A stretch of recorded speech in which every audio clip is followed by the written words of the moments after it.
especially welcome back to all of you who are here at the beginning of the year for us. This always seems like Happy New Year for us instead of the beginning of the season. We're very happy to see you together. Thank you. A couple of things that we'd like to say before we begin. First of all, there's a typo where it says Dracula is coming up next, which is a wonderful, marvelous mystery. You all got to see it. It's going to be great. But it says that we're only playing it for 3 days. No, actually it runs 3 weeks into November.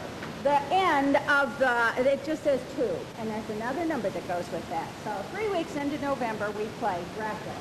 And then we mentioned at Christmas, A Christmas Carol.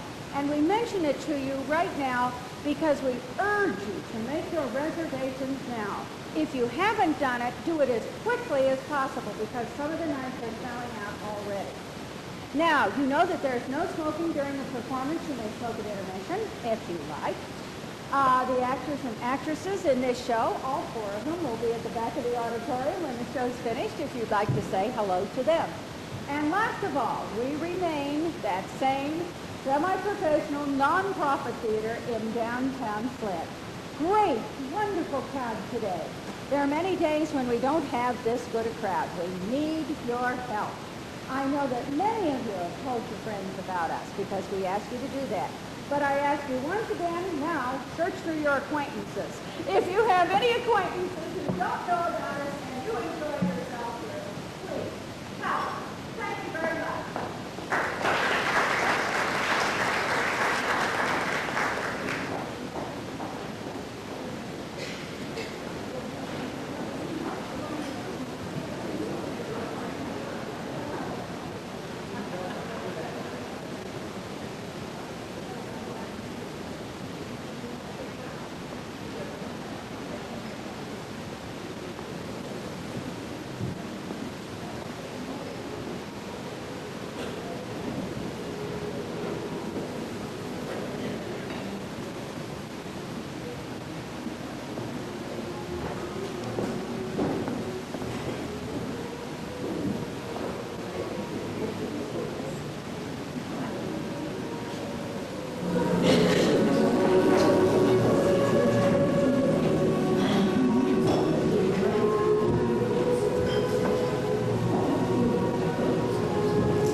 George, you're not going to believe this.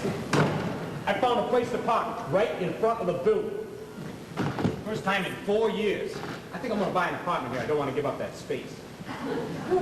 Christ almighty, George, it's 4 degrees in here. Why don't you rent it out for the Winter Olympics? Pay your expenses. Why don't you turn the heat on here, George?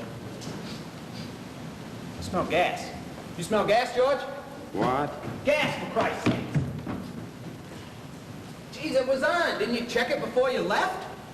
Thank God I didn't have a cigar on me. One match, we'd both be back in Italy. Why don't you turn the heat on?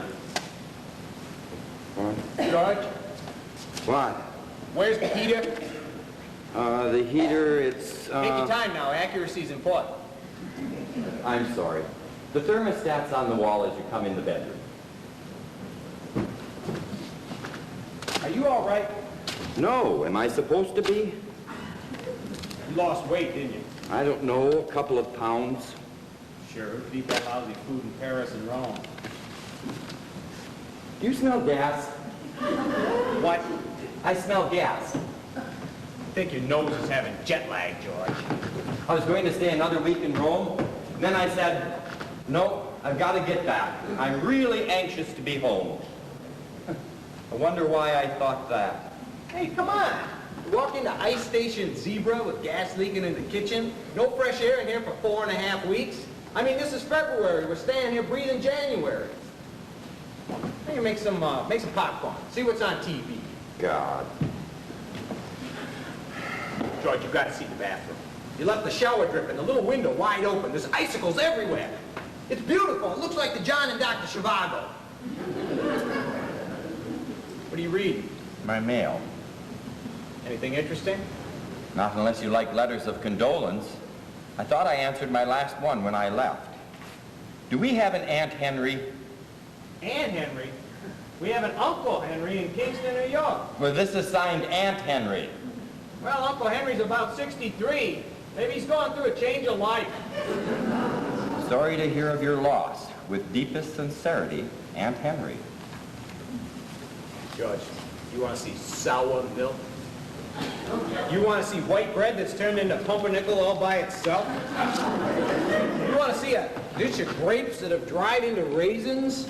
You want to listen to something, Leo? George, come on. You just got home. You're tired. Why don't you defrost the bathroom, take a bath? Just one letter. Dear Mr. Schneider, my name is Mary Ann Patterson. We've never met, but I did know your late wife, Barbara, casually. I work at Sabrina's, where she used to come in to have her hair cut. She was so beautiful and one of the warmest people I've ever met. It seems I always used to tell her my troubles, and she would always find something terrific to say to cheer me up. I will miss her smiling face and the way she used to come bouncing into the shop like a little girl. I feel lucky to have known her. I just wanted to return a little of her good cheer. God bless you and keep you. Mary Ann Patterson. What the hell did I read that for? It's very nice. It's a sweet letter, George. Barbara knew a whole world of people I never knew. She knew that Rico, the mailman, was a bird watcher in Central Park, and that Vince, the butcher at Gristetti's, painted miniature portraits of cats in his basement every weekend on Staten Island. She talked to people all year long that I only said hello to on Christmas. I think you could have used another month in Europe. You mean I was supposed to come home and forget I had a wife for 12 years? Doesn't work that way, Leo. It was perhaps the dumbest trip I've ever taken in my whole life. London was bankrupt. Italy was on strike. France hated me. Spain was still mourning Franco. Why do Americans go to grief-stricken Europe when they're trying to get over being stricken with grief? Beats me. I always thought you could have just as rotten a time here in America. What am I going to do with this apartment, Leo? My advice? Move. Find a new place for yourself. It was real spooky in London. I kept walking the streets looking for Barbara. Harrods, King's Road, Portobello. Sales clerks would say, "See what you want, sir?" And I'd say, "No, she isn't here." I know it's crazy, but I kept saying to myself, it's a joke. She's not dead. She's waiting for me in London. She's playing out this romantic fantasy. We meet clandestinely in London, move into a little flat, disappear from everyone, and live out our lives in secret. She would have thought of something like that, you know. But she didn't. You did. In Rome, I got sore at her. I mean, really mad. How dare she do something like this to me? I would never do something like that to her. Like a nut walking up the Via Veneto one night, cursing my dead wife. In Italy, they probably didn't pay attention. In Italy, they agree with you. Well, Leo, my sweet baby brother, I'm back. Chapter 2 in the life of George Schneider. Where the hell do I begin? I don't know. You want to go to a dance? You know, you're cute. Does Marilyn think you're cute? Yeah, but it's not enough. I want all the women to think so. Everything okay at home? Couldn't be better. You sure? Listen, never ask a question like that twice. I gotta go. How about poker on Thursday? I'll let you know. You want me to get tickets for the Knicks game Saturday? Oh, we'll talk about it. How about dinner on Sunday? Monday? Maybe Tuesday will be my good news day. Hey, Georgie. Leo, I'm okay, I promise. Just give me a little time, okay? I don't know what to do for you. I feel so goddamn helpless. Well, maybe you could come by tomorrow and show me how to open up tuna fish. Oh, I'm mad. I think it stinks too, George. I'm not going to forgive her for a long time. I'm coming back next week, and the two of us are going to get bombed, you understand? I want you disgusting. Come on, we'll drive up to Kingston. Check out this Aunt Henry. If he's got money, he might be a nice catch for you. Okay. Let's take it one night at a time, folks.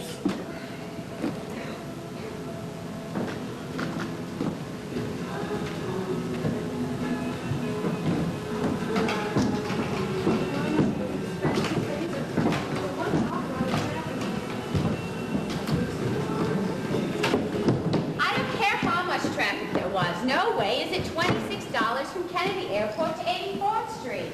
I mean, it's one thing to pay for his gas. It's another thing to put his daughter through college. Remember that cabbie last year? Picked up this sweet Mexican family at the airport, drove them into the city and charged them $160. He told them in America the cab fare starts from the time you get on the plane. Oh, it can kill sometimes. It's nice and warm in here. You left the heat on for 2 weeks? I told the doorman I was coming back today. He probably turned it on this morning. Organized. You're so damned organized. I'd give anything to be like you. I'm hungry. We should have stopped off at the grocery. I dropped off an order before I left. They may have delivered it this morning. It's all here. You fly 2,000 miles to get a divorce and you remember to leave a grocery order? Said Catholic upbringing. I made it in discipline. Milk, cheese, butter, eggs, bread. Listen, would you like a job in my house, your own room with a color TV? A perfect person. The nuns loved it, but it was murder on a marriage. Your plants look nice, too. Had them watered, right? 3 times a week. 462, please. You have the nerve to tell that to a woman with a dead lawn and 2 fallen trees? Yeah. Thanks. I'm going to change my answering service. My messages are so boring. Is there anything you forgot? Nothing. Everything is planned right up until 5 o'clock. Starting at 5:01, help. If it's so warm in here, why am I shivering? Well, you just cut off 6 years of your life. Giggling would be inappropriate. I can still smell the ghost of Gus's cigar. God, what a cheap thing to be haunted by. He probably came by to pick up the rest of his clothes. Sidney keeps complaining the dry cleaner I use does terrible work. I haven't got the nerve to tell him. I keep forgetting to send it out. You know, I never realized how many books I had that I'd never read. Well, Catch-22, let's try it one more time.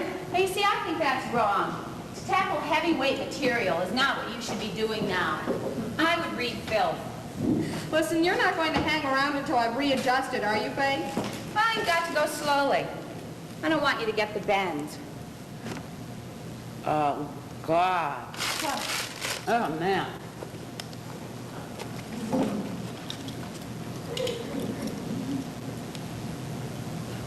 I am watching the most gorgeous naked person across the street. Man or woman? I can't tell. It's a rear view. That's probably Lupe, the Spanish dancer. Beautiful body. Fantastic. Women are really terrific. You know, no wonder we drive men crazy. Some of us. Did you ever fantasize making love to a beautiful woman? You aren't going to make any advances, are you, Faye? I'm really very tired. It's just that sometimes I watch Sidney drooling over those Dallas Cowboy cheerleaders. I was wondering what I was missing in life. Maybe I never should have left Texas. What's wrong this week? Well, Sidney and I had dinner with friends last week. A couple married 20 years. The man never stopped fondling his wife for a minute. They both said it was the best time of their lives, that they never really knew how to enjoy each other till now. I thought to myself, shit, 12 more years to go until the good times. Did you tell that to Sidney? Not yet. I can't get an appointment with his secretary. I don't understand you. I know more about what's wrong with your married life than Sidney does. Why don't you speak up? What are you afraid of? What do you think's going to happen if you tell him the things you tell me in the privacy of this room? That next time you'd be picking me up at the airport. Oh, God, that infuriates me.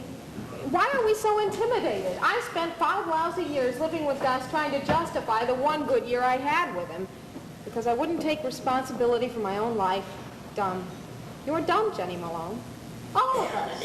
We shouldn't get alimony, we should get the years back. Wouldn't it be nice if just once the judge said, I award you 6 years, 3 months, 2 days, and custody of your former youthful body and fresh glowing skin? I would be in such terrific shape if you were my mother. Don't give me too much credit. I talk a good life. Well, go on home. I just want to crawl into bed and try and remember my maiden name. Are you sure you're going to be all right? I mean, staying here all alone. No, but I want to be. Now, you can call me in the middle of the night. Sidney and I aren't doing anything.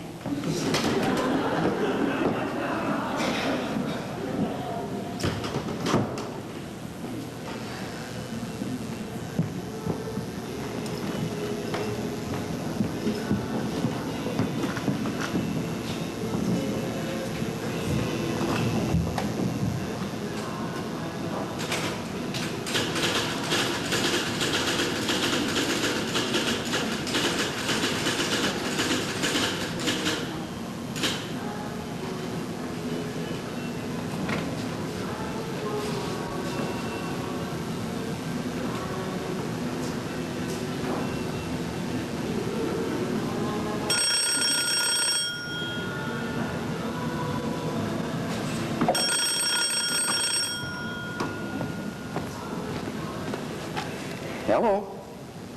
Yes? Who's this? Leona Zorn? Oh, yes, I received your note. I was very dismayed to read that you and Harvey had broke up. Well, I wouldn't say we were close friends. He's a wonderful chiropractor. Dinner on Thursday? Thursday. Oh, nuts. I already have something on for Thursday. The following Thursday. I think I have something on for that night, too, but Mrs. Zorn, would you just hold on? I have to get my doorbell. Ching. Hey, sit down. I have to talk to you. Just a minute. I'm on the phone.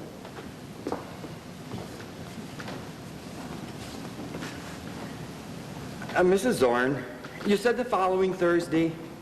I think I have something on for that day, too, but just let me check my diary. I'll be right back.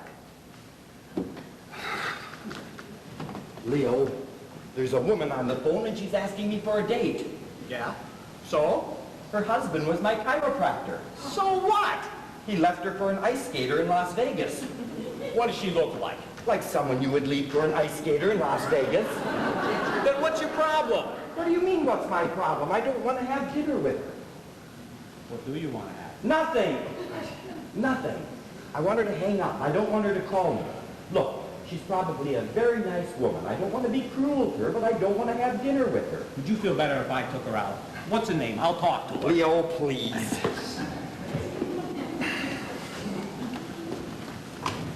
Mrs. Zorn, I'm sorry to keep you waiting. Mrs. Zorn, I've always found it better to be completely honest, and well, I'm just not all that anxious to go out at this particular time. Well, I tried it a few times, and it wasn't all that successful. I just don't think I'm psychologically ready.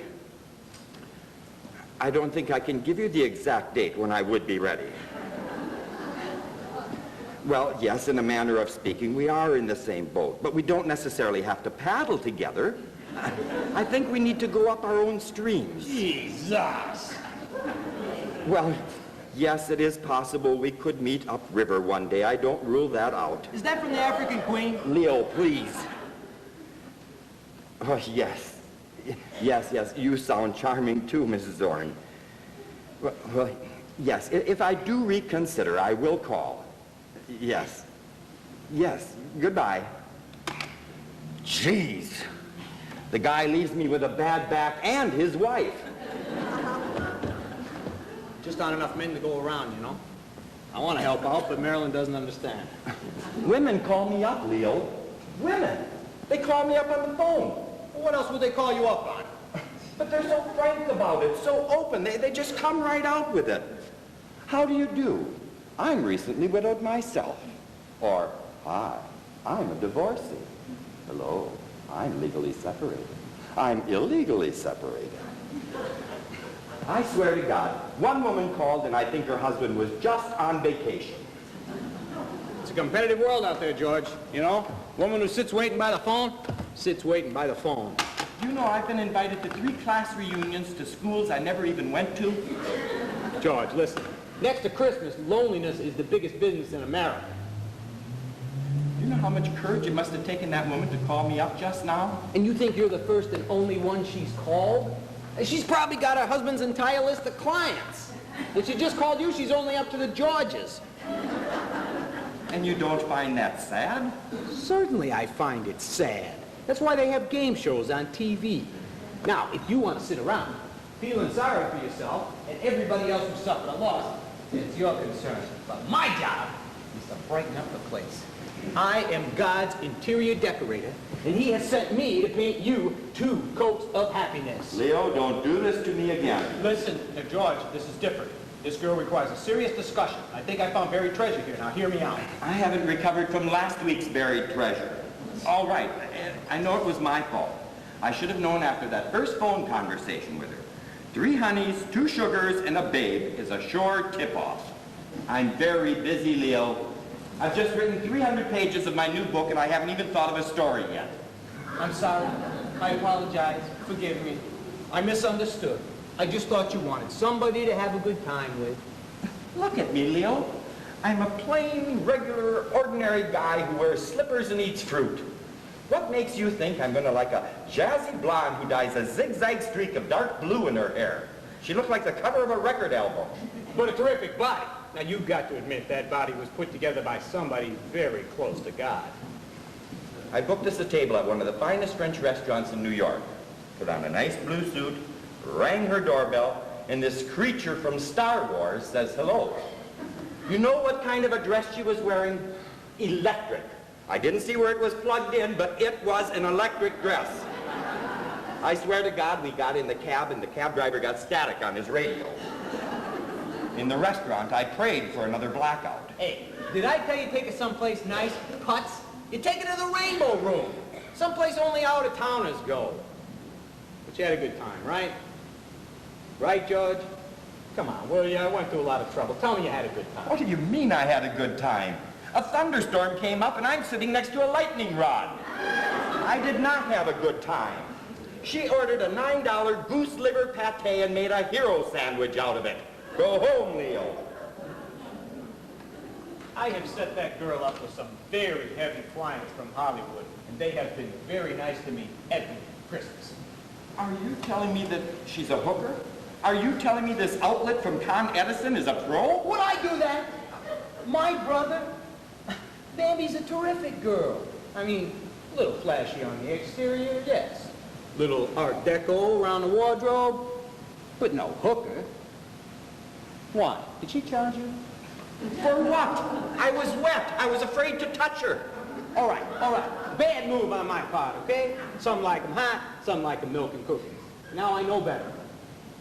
But if you're telling me you're ready for a serious woman, George, I met her last night at 21. Close the door on your way out, Leo. George, I got a feeling about this. Now don't deny me my feelings. Leo, please. I have my work, I have my friends. I have the Giants, the Knicks, and the Mets. My life is full. There are no more Barbaras in the world. If you meet them once in your lifetime, God has been more than good to you.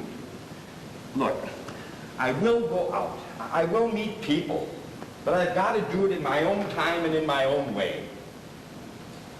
I love you for what you're doing, but don't do it anymore.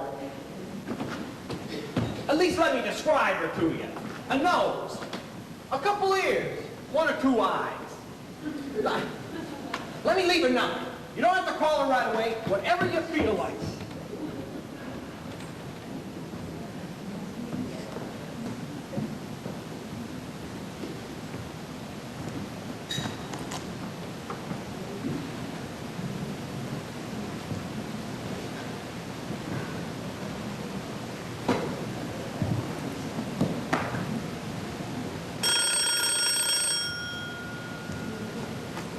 Hello.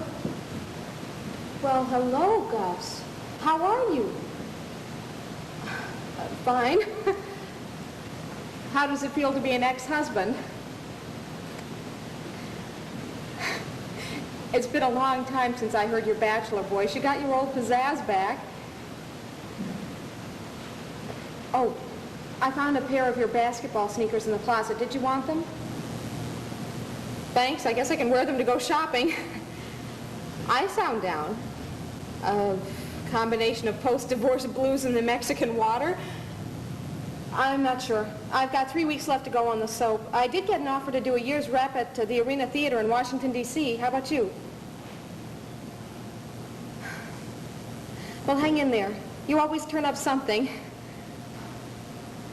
It was very sweet of you to call, Gus. Well, I wish you every happiness, too. I will. Gus, I just wanted to say, I'm sorry.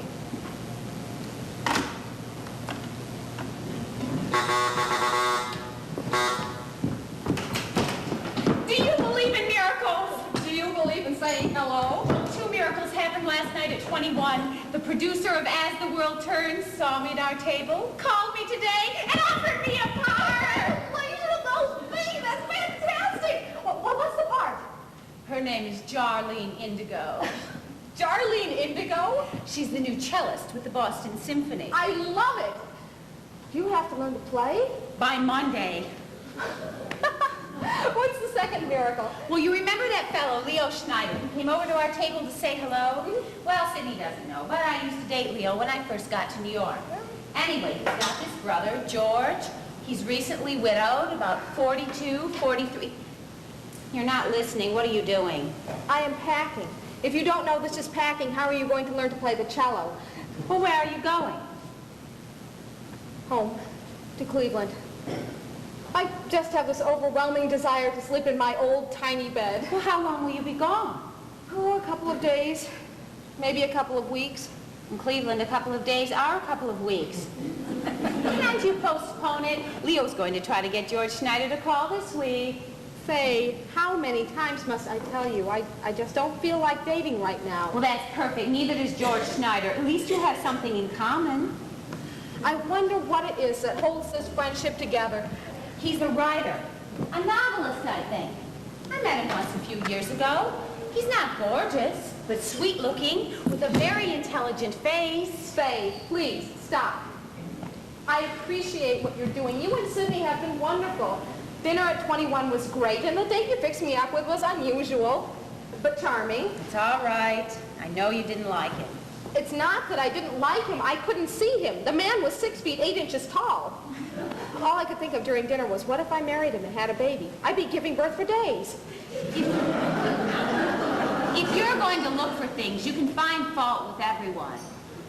I don't think being uncomfortable with the fact that the man was taller than the waiter sitting down is looking to find fault. I'm talking about everyone you go out with. You sit there and scrutinize them. I scrutinize? Your eyes burn little holes in them. That poor fellow last night kept checking to see if his fly was open. All right. I'll stop scrutinizing if you'll stop arranging my social life. I told you it's not important to me. Why do you do it? I don't do it for you. I do it for me. What? I have visions of arranging the perfect romance for you. Someone with a dark, tragic background. Jay Gatsby, Irving Thalberg, Leon Trotsky. Oh, Jesus, do I have to go through my life living your fantasy? Well, what the hell? I'm arranging it. I may as well pick who I like. I don't understand, Jenny. Are you telling me you're never dating again? Yes. Yes. I have dated, and I have gone to parties, and I've had it. If one more man greets me at the door with his silk shirt cut down to his tan navel and his chest hairs neatly combed, wearing more jewelry around his neck than I am around mine, I am turning celibate. I am going to spend the rest of my life doing good work in the theater. I'm going to read all the classics, starting with Agamemnon, and I'll work out my sex life the best that I can. Don't think I'm not worried. I've given a lot of thought to whether it's practically possible if you don't have sex for a long, long time that you go back to being a virgin. Well, I'll find out. But I'll find out first in Cleveland.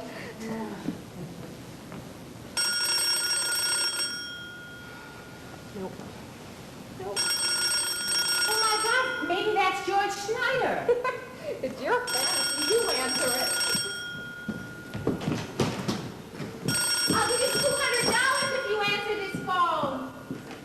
Jenny! Jenny! Jenny!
Marilyn?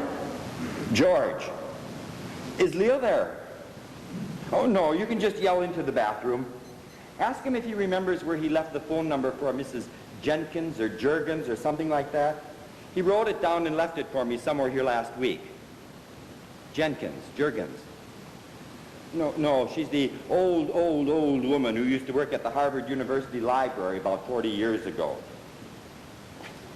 No, it's research for the book. Would you? Oh, Marilyn, hold on a second. I'm going to put you on hold. I'll be right back.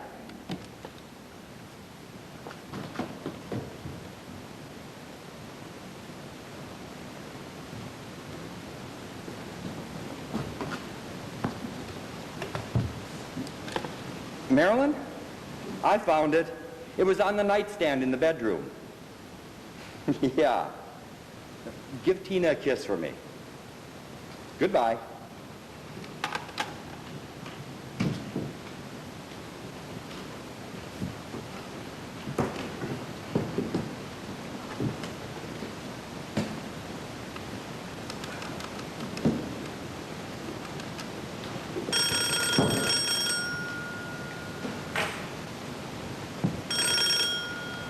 Hello? Hello? Is this... I'm not sure I have your name right. This is George Schneider, Leo Schneider's brother. I believe he told you I would be calling you. George Schneider. The writer. Oh, of course, George Schneider. It seems like so long ago. Look, you caught me at a really bad time. I just got off a plane and walked in the door. Oh, I didn't know. I'm sorry. May I call you back? Well, yes, I suppose so. Look, I should be very honest with you, Mr. Schneider. I'm going through a sort of transition period right now, and I wasn't planning to date for a while. Date? Did Leo say I would be calling you for a date? Well, he said you were going to call, so I assumed. No, this isn't a date call. I'm very surprised at Leo, Miss, is it Jenkins or Jurgens? Is what? Your name. It's Malone. Jennifer Malone. Jennifer Malone. No, that's wrong. I could show you my driver's license. Well, that's not the name he gave me. Oh, geez. It's on the other side. I couldn't read his writing. It was Serene Jurgens I wanted. She's an elderly woman, about 85 years old. Well, you know what you want better than I. Look, I'm so embarrassed. I really was going to call you socially at another time. I mean, I really was. Well, look, why don't we see how it goes with Serene first, okay? Goodbye.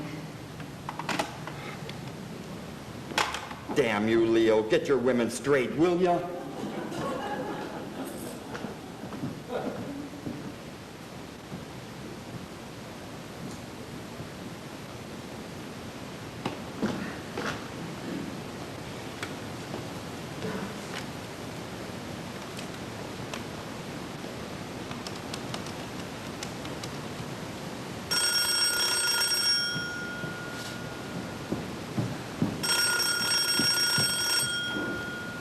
Hello. It's me. I'm back. You and the old lady didn't hit it off? Now I know who you are. The girl Leo met at 21, Jenny Malone. That sounds right to me. Look, I just called back to apologize and explain that I'd got the numbers mixed up. I didn't want you to think I wasn't calling you. I was. I mean, I wasn't then. I am now. For a date? Oh, no, not yet. I thought I'd explain the last call before we went on to the next one. I'm a little slow. Which call are we on now? Well, this is the call back to explain the dumb call. The charming call comes when we hang up from this one. I am so glad I'm home. If I got this message on my answering service, I'd need a private detective. Look, I haven't called a nice single girl in 14 years. I wasn't even any good at it then. If I seem inept, please bear with me. You seem apt enough. The point is, Mr. It's Schneider. I've got it right here on paper. George Schneider. The point is, Mr. Schneider, as I told Faye to tell Leo to tell you, I really have to get my head together right now, and that's what I was planning to do with the next few weeks. Oh, I can understand that.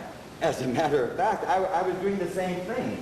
I just didn't want to leave you with the image of some retarded romantic walking around the streets with your phone number and a handful of dimes. Knowing that, I will sleep better. It's been very nice talking to you, George. Goodbye.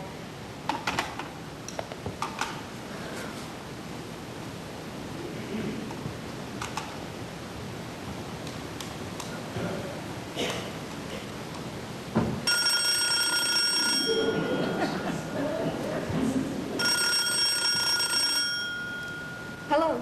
This is the charming call. I think I have a problem on my hands. No, you don't. I promise. This is definitely our last conversation. Then why did you call back? I just couldn't resist saying this is the charming call. And I also wanted to apologize for imposing on your privacy. I know very much how you feel, and I like the sound of your voice, and I just wanted to say that I hope you get your head together in good health. Now then, this is the end of the charming call.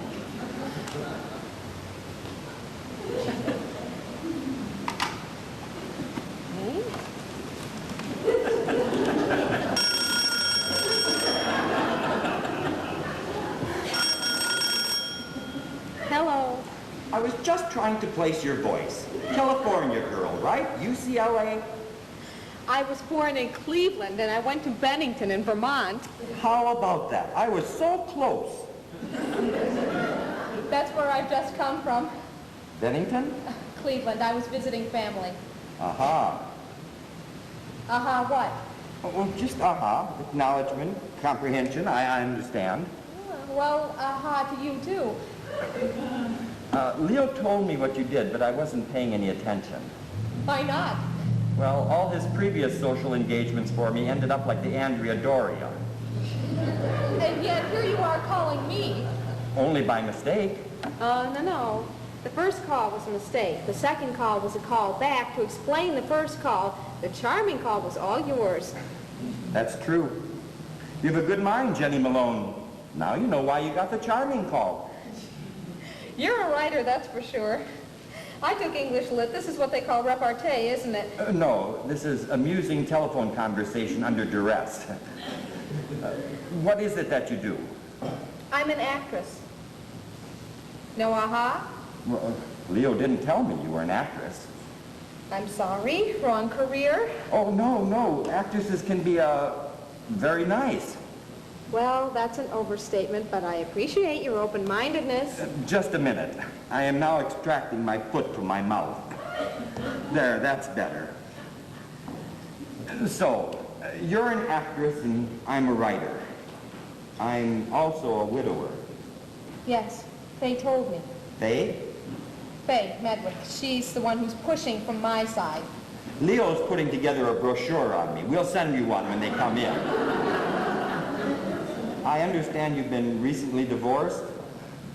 Yes. Look, how deeply did you intend getting involved in this? Oh, I'm sorry. I pry incessantly. That's okay. I scrutinize. Well, prying is second cousin to scrutiny.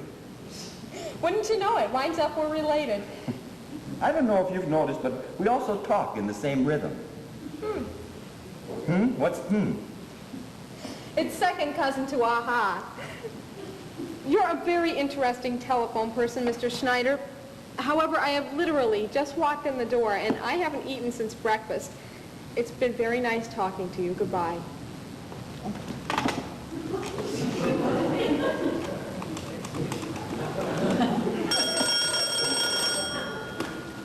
As you were saying, Listen, can I be practical for a second?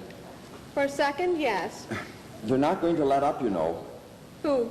The pushers, Leo and Faye. They're going to persist and push and prod and leave telephone numbers under books until eventually we have that inevitable date. Nothing is inevitable. Dates are man-made. Whatever.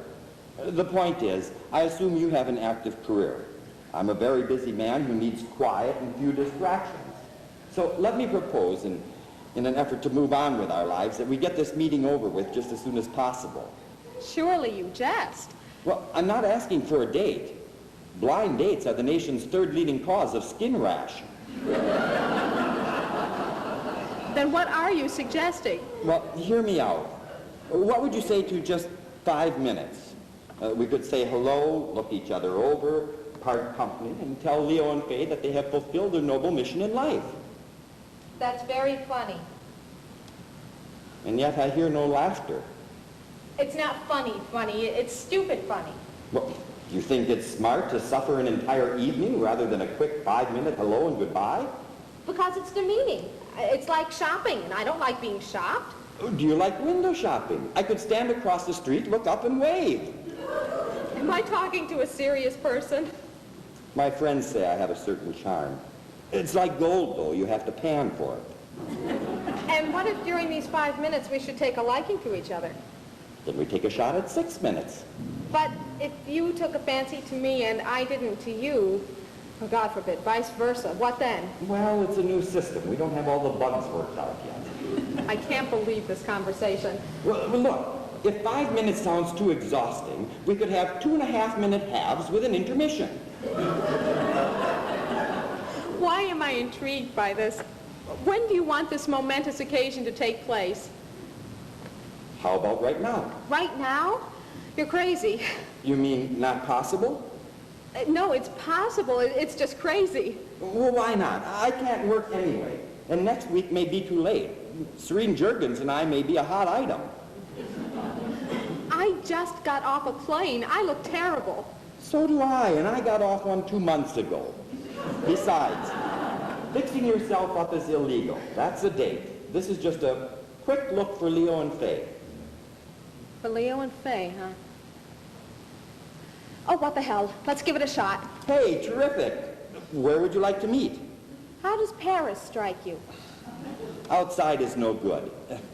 Then it comes down to who says goodbye and who leaves first. Very messy. How about your place? That's out of the question. Why? Well, I don't know why. 386 East 84th Street, apartment 12F. Got it. Write it down. You have a bad history with numbers. I'll see you in 8 minutes. And you don't think this is a bizarre thing to do? It's the weirdest thing I've ever done. But who knows? We could be blazing a trail for millions of others. And neither of us is going to be disappointed if we're disappointed, right? Please, let's not build down our hopes too much. See you. Goodbye. Goodbye. Smart. Smart move, George. Dumb. You are a dumb lady, Jenny Malone.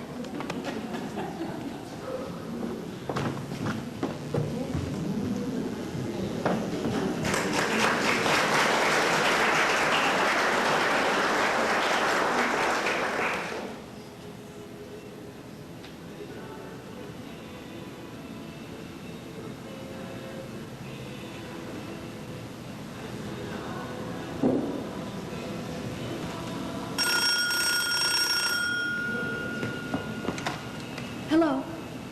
Faye. Faye, I can't talk to you right now. He's on his way over. George Schneider. Yes, you're George Schneider. No, Faye, it's not a date. It's a look. I look at him, he looks at me, and then you leave us both alone. Faye, really, I can't talk. Look, I'll call you back in 5 minutes when he leaves. Because that's all it takes.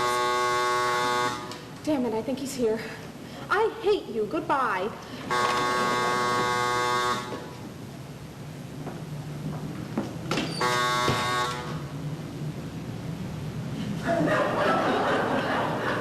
Yeah, okay. Is that a review? No, it's just a response. Hello. Hello? This is a rather dumb idea, wasn't it? Extremely. I think I put undue pressure on the next 5 minutes. You could cut it with a knife. I think it would lessen the tension if I came in. I'm sorry. Please, yes.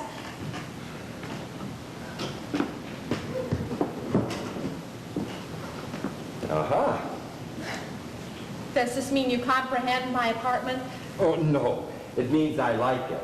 Aha can be used in many situations, this being one of them. Can I get you anything to drink? No, thank you. I don't drink. Oh, neither do I. Although I'd love a glass of white wine. So would I. Please, have a seat. Thank you. Do you mind if I cry? Sure. You can scrutinize later. Oh, are you a football fan? That's my ex-husband. He was a wide receiver with the New York Giants. You're kidding. What's his name? Gus Hendricks. Gus Hendricks. Funny, I don't remember him. How wide a receiver was he?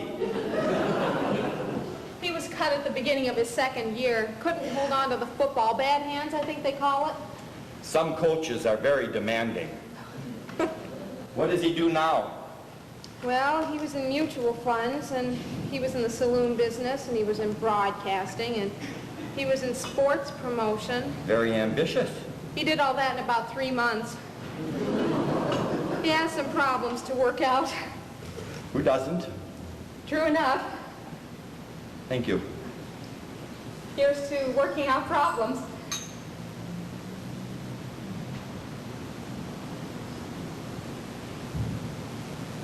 Leo was right. You're very attractive. Thank you. I am curious. You don't have to answer this. How was I described? Not gorgeous, but an intelligent face. Oh, that's true. I have. You can ask my face anything.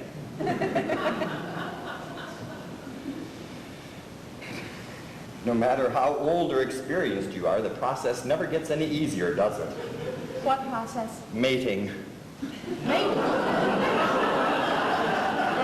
My God, is that what we're doing? Haven't you noticed? The first thing I did as I passed you was I inhaled. I got a whiff of your fragrance. In our particular species, the sense of smell is a determining factor in sexual attraction. This is just a guess. Do you write for Field and Stream? Please, give me a break, will you? I haven't done this in 14 years. If you're patient, I get interesting with a little kindness. You're not uninteresting now. I'll be honest with you. You're not the first girl Leo's introduced me to. There were 3 others, all ranked with such disasters as the Hindenburg and Pearl Harbor. Now I see. This is when the 5-minute plan was born. Necessity is the mother of calamity. Tell me about them. Oh, they defy description. Please, defy it. Okay. Let's see. First there was Bambi. Well, the name tells you everything. I got the picture. Then there was Vilma, a dynamite girl. Really? She spent 3 years in a Turkish prison for carrying dynamite. Need I go on? No, I think I've had enough. Since then, I've taken everything Leo says with a grain of panic.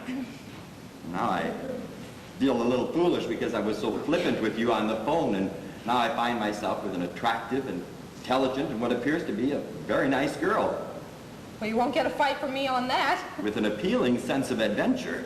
You think so? Well, it's your 5 minutes too. I was wondering why I said yes. I guess it's because I really enjoy talking to you on the phone. You're very bright. I found I had to keep on my toes to keep up with you. Oh, is that unusual? I haven't been off my heels in years. What kind of books do you write? Now we're getting into the heavy material. What kind of books do I write? Let's see. Well, for a living, I write spy novels. For posterity, I write good novels. I make a good living, but my posterity had a bad year. Names of books. From column A or column B? Both. Well, the spy novels I write under the name of Kenneth Blakely-Hill. Hyphen Hill. You don't say the hyphen, you just put it in. Of course. I've seen them. Airports, drugstores. Unfortunately, not libraries. Who came up with the name? My wife. You see, my publisher said that spy novels sell best if they sound like they're written in England. Well, we honeymooned in London. We stayed at the Blakely Hotel. It was on a hill. The hall porter's name was Kenneth.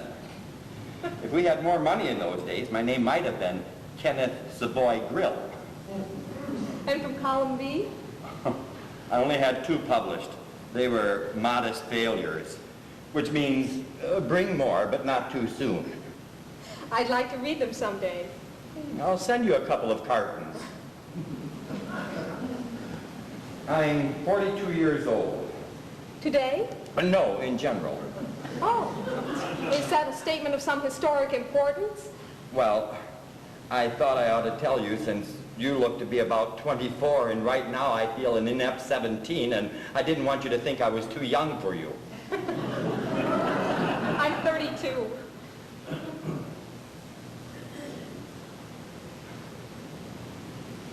That was very nice, wasn't it?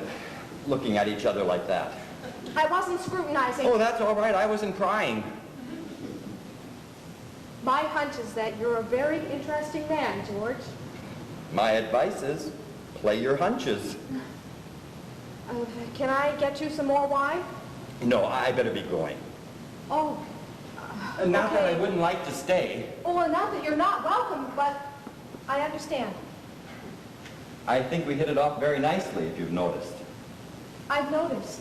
Therefore, I'd like to make a regulation date. 7 to 12, your normal basic hours. Uh-huh. Grown-up clothes and makeup? Shower, bath, everything. Sounds good. Let's make it. You mean now? Unless you'd rather go home and do it over the phone. Oh, no, that could be dangerous. I'd get the wrong number and get Mrs. Juergens. What is this? Tuesday? How about Wednesday? Wednesday works out well.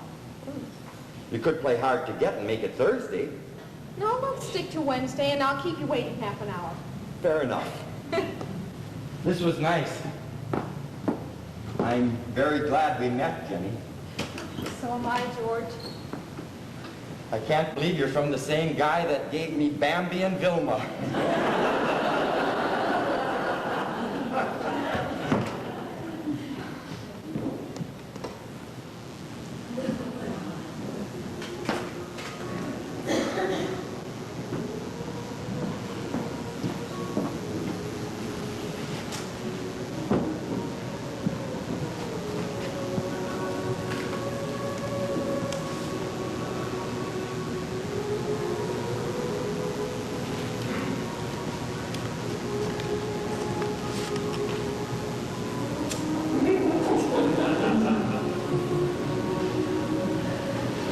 She's putting on weight. Lupe across the street. Sagging a little, too. Another 6 pounds, she'll start pulling down her shades. You sound terrible. Is anything wrong? We're not going away for Easter. Sidney's ear infection still hasn't cleared up. He's lost his sense of balance. Keeps rolling away from me in bed. Very sad state of affairs when things at home are worse than they are on the stove. They tell me you're coming back to work Monday. Maybe. We'll see. You haven't given me a straight answer in a week. What's all the mystery about? Can I come in now? Jenny! I'm alone enough at night. Give me 10 more seconds. 4 nights in 1 week. Now, come on, he's got to be somebody pretty special. Who is he? Have I met him? Oh, God, I hate it when I'm left out of things.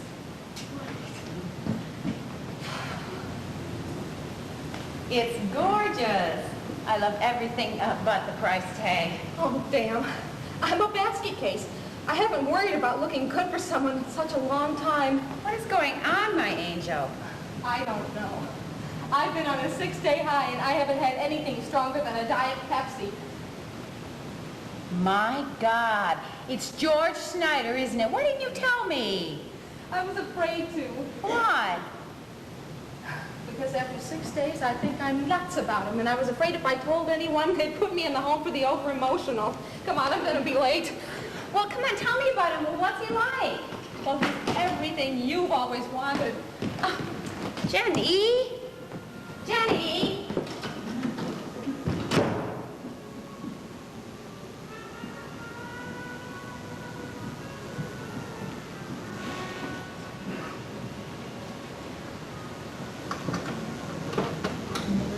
Don't worry about it. I paid for the cab. I don't want you to look at me.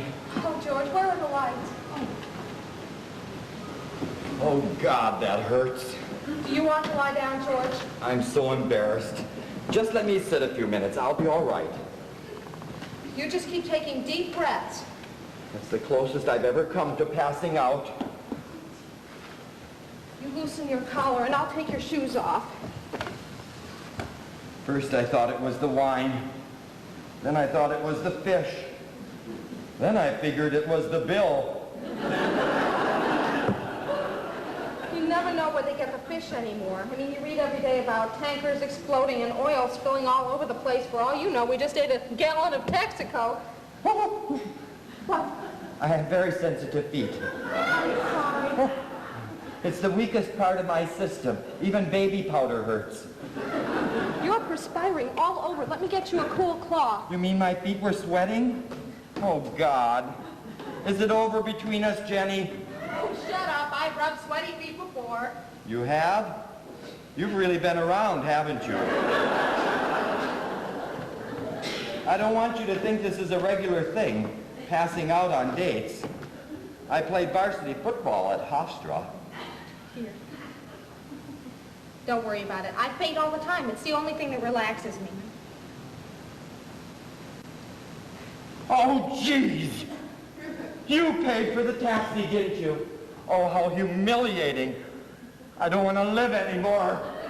You're not taking in enough air. What are you doing? Stop, George. I'm just unbuttoning your pants. Please, no premarital unbuckling.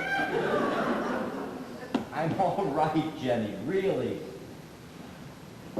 You look about 12 years old right now. Last week, 17, 12. This week, I'll be back in the womb by the end of the month. You are the sweetest girl. Thank you. I can't believe it's just a week. It seems like we're into our 4th year or something. You felt that too? I feel like we're coming in on the middle of something that's been going on for a long, long time. That's exactly the way I felt when I walked in your door that day last week. I didn't say to myself, oh, how pretty, how interesting. I wonder what she's like.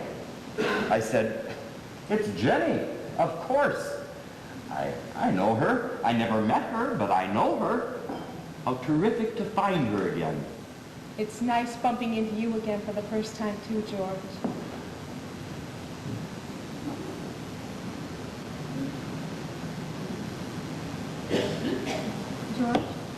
George, what is it? Is it the pain? George, please tell me. I don't know, Jenny. It's all right. Whatever you're feeling, it's all right. I keep trying to push Barbara out of my mind. I've tried. Honest, Jenny, I can't do it. I know.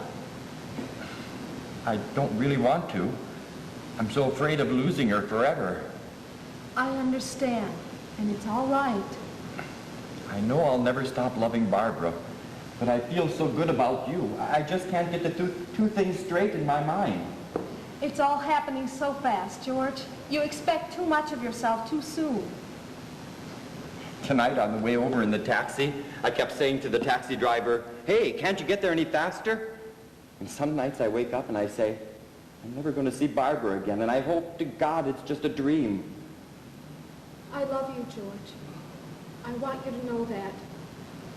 Just give me a little time, Jenny. Stay by me, be with me. Give me the time to tell you how happy you make me feel. I'm not going anywhere, George. You can't lose me. I know a good thing when I see it. Jeez, I thought I had food poisoning and it's just a mild case of ecstasy. I just want you to be happy. I want you to have room for all your feelings. You can share anything with me you need to. I'm very strong, George. I can do a 16-hour day on a bologna sandwich and a milkshake. I have enough for both of us. Use it, George, please. Use me. Really? Would you knit me a camel's hair overcoat? One hump or two. Why did you get so scared, George? We were just sitting there holding hands and you broke out in a cold sweat. It's not supposed to happen twice in your life. Who said so? Don't ask intelligent questions. You're talking to a guy who just swooned into his butter plate. Come on, let me show you the house. And don't forget to give me those books tonight. Oh, they're $4.95 apiece. We'll talk business later. Now then, this is my working room. And this is the stairs that leads to the bedroom. And this is the rug that covers the floor, that covers the wood of the house that Kenneth Blakely Hill built. I want to see everything. We could start with the bedroom. Okay? If we start with the bedroom, we may end with the bedroom. Endings are just beginnings backwards. It's going to be one of those fortune cookie romances, eh? Okay, my dear, trust me. I do. I pass out at fish. What do you have to be afraid of?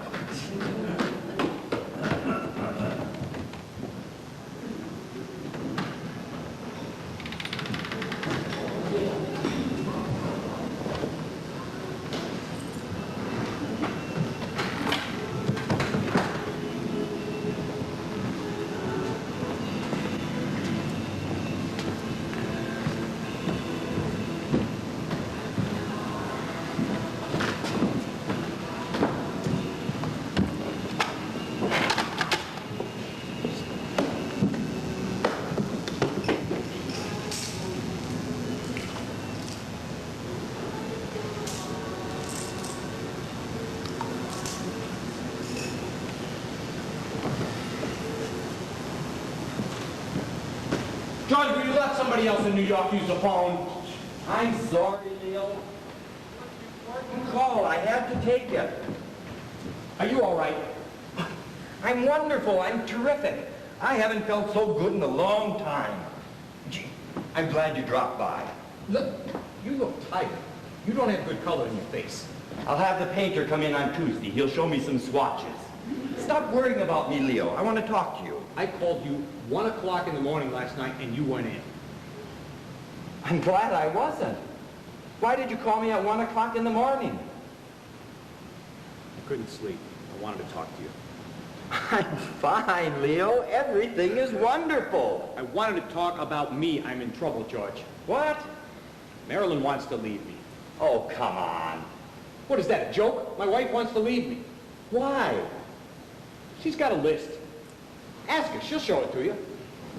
She doesn't like my lifestyle. She doesn't like the hours I keep.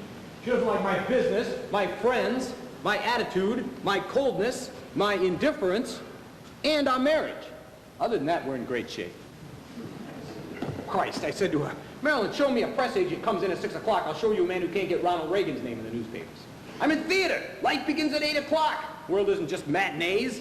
She isn't going to leave you, Leo. This has been going on for years. I took on 2 extra shows this season. The money was good. We needed it. I don't know what the future is. God, I got 2 kids. I could be dead tomorrow. I gotta make it now. That's possible. I guess she just wants to enjoy you while you're still alive. I'm sorry, George. Leo, look, I know how you feel. You'll work it out. You always do. Not this time. She's leaving me the morning after Pinocchio. Pinocchio, what's that? Oh, Tina's doing Pinocchio at school. Marilyn doesn't want to upset her till it's over. Christ, Skid isn't even playing the lead. She's a herring that gets swallowed by the whale. When's the show? Thursday night. The only chance I have of keeping her is if the show runs 4 years. I don't know. I don't know what I'm holding on to anyway. I swear to God, I'll never get married again. You spend half your married life fighting to get back the feeling you had just before you got married. Come on, Leo. I know you've got a good marriage. I know it. Oh, really? Well, I'll invite you to sleep in our bedroom one night. You can listen. I'll tell you, George, the problem with marriage is that it's relentless. I mean, every morning you wake up and it's still there. If I could just get a leave of absence every once in a while, a 2-week leave of absence. I got them all the time in the Army. I always came back. I don't know. I think it was different with you and Barbara. I'll tell you the truth, George. I always thought the two of you were a little bit nuts. But that's what made it work for you. You had like this real bond of lunacy between you. Marilyn has no craziness, no fantasies, no uncharted territories to explore. You know, I'm sitting there with road maps in my head, places I've never been. She won't even pack an overnight bag. You know, in 11 years of marriage, she has never once let me make love to her with the lights on. I say to her, Marilyn, come on, trust me. I won't tell anybody. And we stop growing. We stop changing and we stagnate in our comfortable little house in the country. Well, another 30, 35 years, it'll all be over, right? Well, I told somebody. I feel better. Now, what is it you feel so damn wonderful about? You're an interesting man, Leo. Someday I've got to get to know you. But in the meantime, there's this girl I met. You went out with her? You like her? I like her. She's extraordinary. Well, isn't that wonderful? That is wonderful. You see, I knew you would like her. I mean, I spoke to this girl for 5 or 10 minutes, but I could see she had a vitality, a sparkle about her. I knew that she would interest you. She more than interests me. I'm crazy about her. Oh, listen, tell me about it. If I wasn't married, I'd have beaten you to the punch. Isn't that terrific? That is terrific. See, I knew once you left yourself open, you would start to meet some women you could relate to. I'm in love with her, Leo. I mean, madly, crazily, madly in love with her. Well, we'll see. The important thing is you enjoy being with her, and that's very important to you at this time. You're not hearing what I'm saying, Leo. I'm going to marry her. George, it's possible, okay? I mean, I would love to see it happen, okay? I hope so. She seems very sweet, very bright. Faye tells me, you know, there isn't a person who ever met her who doesn't like her. She could be wonderful for you. When things calm down, you know, when you get to be your old self again, I would just love to see that happen. We're getting married Monday.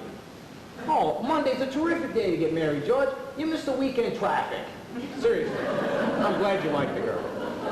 We took the blood test. I have the license. It's Monday morning, 10 o'clock, Judge Ira Marquis's chambers. I'd like you and Marilyn to be there. To be with. Come on, Leo, you heard me. Jenny and I are getting married Monday morning. Wait a minute. Wait a minute. Back up. Play that again. What are you telling me? Are you telling me on Monday, this Monday, you're marrying a girl that I met for 12 seconds in a restaurant? I'm marrying Jenny Malone. Oh, good. You know both names, so you must have had a chance to talk with her. Jesus. I've lived with her 20 hours a day for the past 2 weeks. I know everything about her I want to know. 2 weeks? You've known her 2 weeks? I eat eggs that are boiled 2 weeks. What the hell is 2 weeks? Wait a minute, Leo. What happened to how interesting she is? What happened to her vitality, her sparkle? Can't you wait, see if she's still sparkling in 6 months? 6 days, 6 months, what the hell difference does it make? I only knew Barbara 8 weeks and our marriage lasted 12 years. George, you're vulnerable now. You're in no shape to make a decision like this. Leo, you know me. I'm not self-destructive. I wouldn't do anything that would hurt me or Jenny. Just to satisfy a whim? I love her. I want to be with her. I want to make this commitment. It's my fault, isn't it? This is my fault. I never should have introduced you to Bambi. After Bambi, you're ready for anything. It was the same thing when I met Barbara. I could have married her after the third date. I knew then she was the most wonderful girl in the world. But it's 12 years later and Barbara is gone.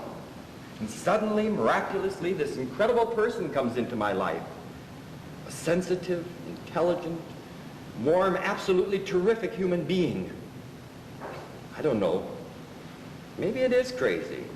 You always said I was. All I know is that every moment I'm away from her, I'm miserable. And she feels the same way. I think marrying her is a Class A idea, Leo. Okay. Okay. But what is she, Cinderella? She's leaving 12 o'clock? Wait! You'd wait 6 weeks for a dental appointment. That's with pain in your mouth.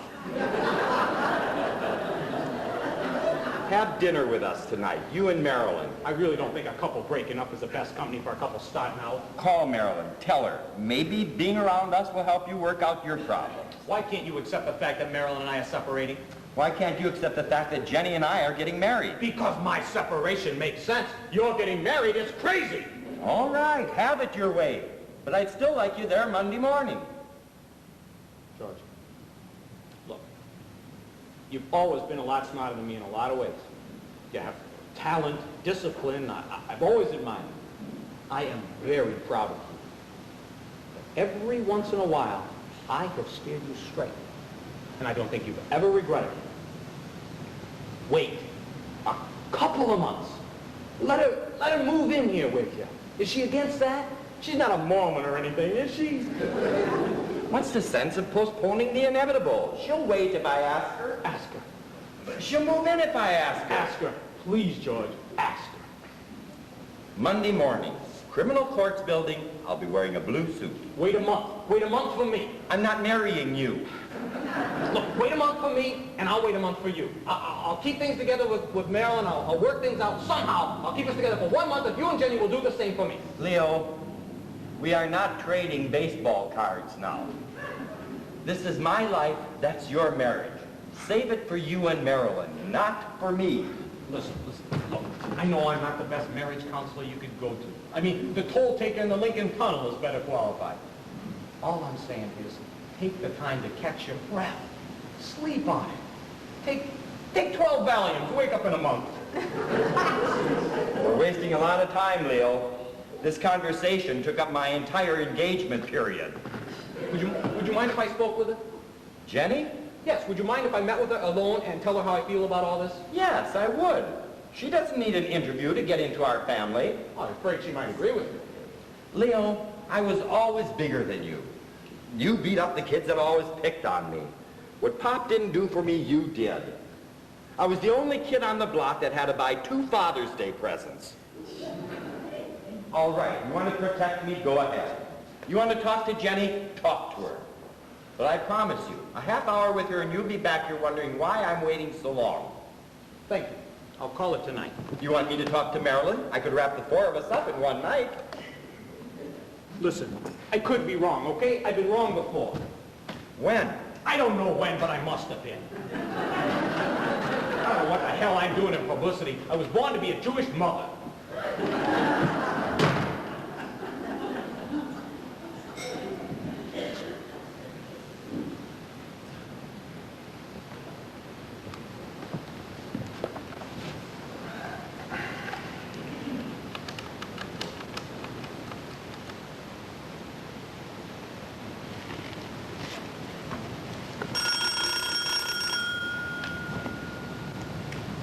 Hello? I love you. Do you love me? Of course I do. Who is this? You're going to get a call from my brother. He thinks we're crazy. Of course we are. What else is new? Jenny, I've been thinking, maybe we ought to postpone this. Maybe we ought to wait a month, maybe a couple months. All right. Whatever you say. In the meantime, I'd like you to move in here with me until we decide what we're going to do. I'll move in whenever you want. I'm crazy about you. I feel the same way. Then forget about what I just said. It's still on for Monday morning. I'll be there with my little bouquet. Goodbye.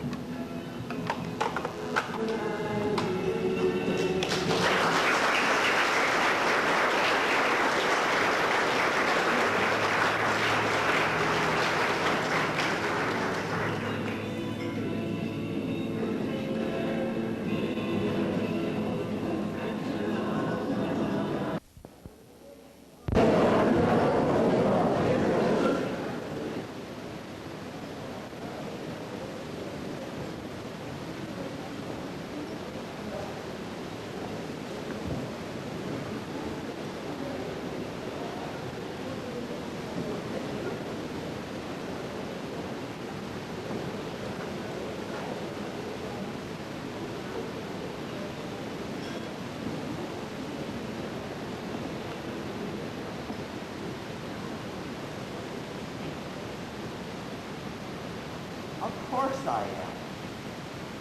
Yes. An incredible girl. Mom, could I be marrying her if I wasn't? Her father sells insurance in Cleveland. Yes, he also lives there. That's why he works there. I just told you. Monday morning in a judge's office. How can that be, Mom? How can it be a big wedding in a judge's office? Well, you'll see her when you come up from Florida. Oh, hold on a minute, Mom. The doorbell is ringing. No, mine.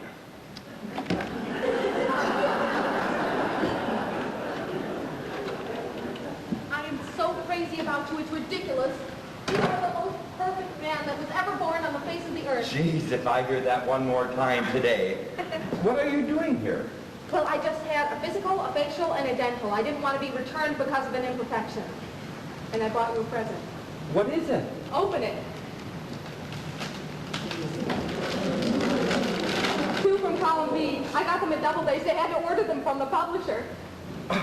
You had them bound in leather. Guaranteed to last as long as Dickens and Twain. I'm speechless. I'm so thrilled I don't know what to say. The leather binding is beautiful. But to think I sold 2 more books. Hey, I left my mother on the phone. In Florida, I want to speak to her. Oh. Mom, the next voice you are about to hear will be that of Jenny Malone, a girl who brings dignity and respect to the often maligned phrase, future daughter-in-law. Mrs. Schneider, hello. I am so happy to meet you. Well, isn't that nice? I am too. I want you to know that you have a very special and wonderful son. She knows, she knows. No, it's not going to be a big wedding. It's going to be in a judge's office. She drinks, Mom, and she's a jockey at Belmont. Yes, I will. The minute we get back from Barbados. I will. God bless you, too. Mom, hold on a minute. Watch Merv Griffin. She can drive you absolutely crazy, and then the next minute just say something that wipes you out. Well, look, I'm going to let you get back to work, but don't be late for dinner. I am making spaghetti with fresh basil sauce. Aha! Oh, wait a minute. I bought you a present, too. I was going to wait until after dinner, but I think I'm going to be eating a long time. Oh, George, what have you done? It's a car. Oh, George. No big deal. It's just a wholesale engagement ring. We're only going to be engaged for 2 more days. What I paid for it, that's all it's going to last. This is too much emotion for me for one day. Come half an hour late. I need more time to cry. Hello, Mom. He gave me a ring. Ah.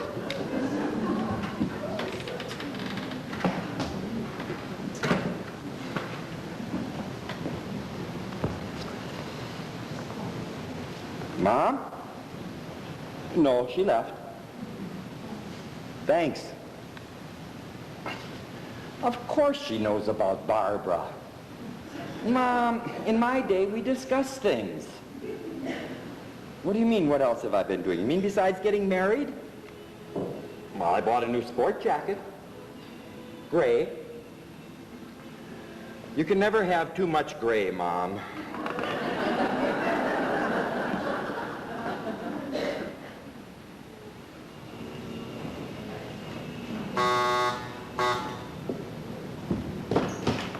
I thought you were taping 2 shows today. We're on a lunch break.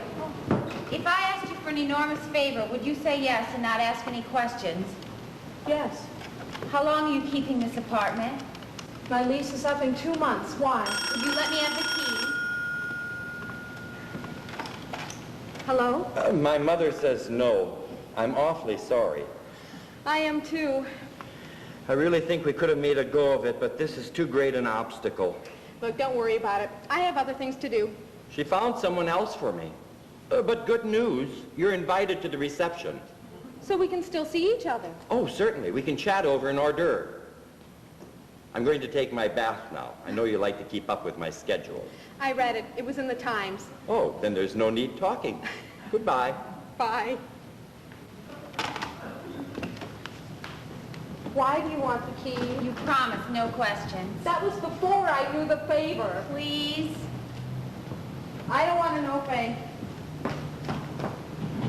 But look, if it's something stupid, oh, please don't do it. Well, then keep the key, because I don't know a smart way to have an affair. Christ, what have you done? Everything but consummation. That's why I need the key. When did all this happen? Now what?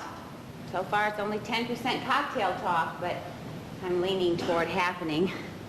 I don't want to know who it is. Well, it's a secret I'll keep to my grave. Why won't you tell me? Well, because it's not important who it is.